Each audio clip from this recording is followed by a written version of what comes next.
ভাজাখন অসমীয়া সৰু আলু আৰু ইয়াত তিতা কেৰেলা আছে। এতিয়া এইটো কেৰাহী গৰম হৈ আছে। ইয়াত এতিয়া মই তেলটো দিম, তেল বনাই আছোঁ। ধুনীয়াকৈ ভজা গৈ আছে। ইয়াত হালধি নিমখ দিম। এতিয়া হালধি নিমখ দিলোঁ।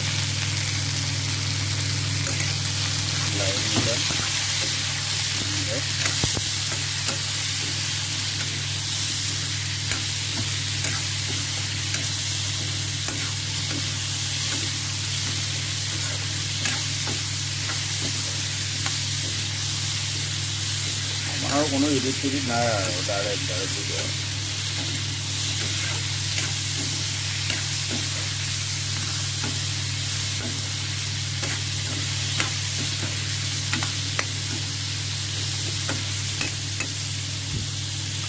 অকণমান কমাই দিম।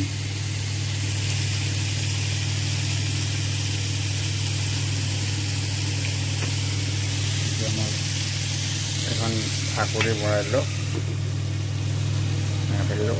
মোৰ ভাজি হৈ গ'ল।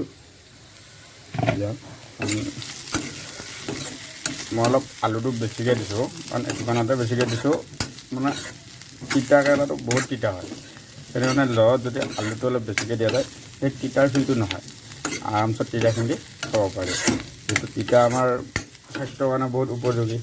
খৰ খুজতি আদিৰ পৰা, হজমৰ পৰা বহুত ফাইবাৰ জাতীয় বস্তু হয়। সেইটো কাৰণে আমি তিতাটো মাজে মাজে খাব লাগে। কেনে লাগিছে গাইজ, আপোনালোকে এটা কমেণ্ট কৰি জনাব। আহিলে আপোনালোকে এনেকৈ বনাই খাব। বেছি নহয়, মই 4টামান তিতা কেৰেলা বনাইছোঁ ইয়াত।